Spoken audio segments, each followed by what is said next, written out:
اعوذ باللہ من الشیطان الرجیم بسم اللہ الرحمن الرحیم۔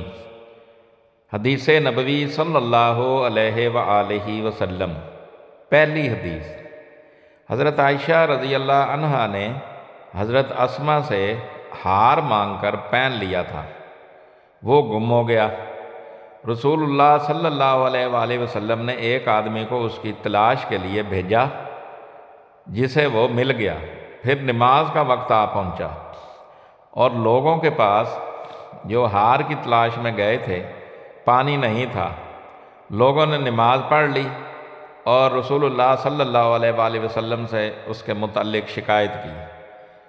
پس خدا بند تعالیٰ نے تیمم کی آیت اتاری، جسے سن کر اسید بن حضیر نے حضرت عائشہ رضی اللہ عنہ سے کہا، آپ کو اللہ بہترین بدلہ دے۔ واللہ جب بھی آپ کے ساتھ کوئی ایسی بات پیش آئی جس سے آپ کو تکلیف ہوئی تو اللہ تعالیٰ نے آپ کے لیے اور تمام مسلمانوں کے لیے اس میں خیر پیدا فرما دی۔ یہ حدیث صحیح بخاری سے لی گئی ہے اور اس کا نمبر ہے 336 336۔ دوسری حدیث، ابن عباس رضی اللہ عنہما کے غلام عمیر بن عبداللہ نے کہا کہ میں اور عبداللہ بن یسار، جو کہ حضرت میمونہ رضی اللہ عنہا زوجہ نبی کریم صلی اللہ علیہ وآلہ وسلم کے غلام تھے، ابو جہیم بن حارث بن سما انصاری صحابی کے پاس آئے۔ انہوں نے بیان کیا کہ نبی کریم صلی اللہ علیہ وآلہ وسلم بیر جمل کی طرف سے تشریف لا رہے تھے۔ راستے میں ایک شخص نے آپ کو سلام کیا، یعنی خود اسی ابو جہیم نے، لیکن آپ صلی اللہ علیہ وآلہ وسلم نے جواب نہیں دیا۔ پھر آپ دیوار کے قریب آئے اور اپنے چہرے اور ہاتھوں کا مسح کیا، پھر ان کے سلام کا جواب دیا۔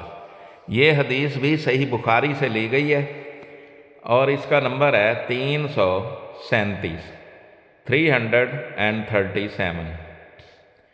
تیسری حدیث، ایک شخص عمر بن خطاب رضی اللہ عنہ کے پاس آیا اور عرض کی کہ مجھے غسل کی حاجت ہو گئی اور پانی نہیں ملا، تو میں اب کیا کروں؟ اس پر عمار بن یاسر رضی اللہ عنہ نے حضرت عمر بن خطاب رضی اللہ عنہ سے کہا، کیا آپ کو یاد نہیں جب میں اور آپ سفر میں تھے، ہم دونوں جنبی ہو گئے، آپ نے تو نماز نہیں پڑھی لیکن میں نے زمین پر لوٹ پوٹ لیا اور نماز پڑھ لی۔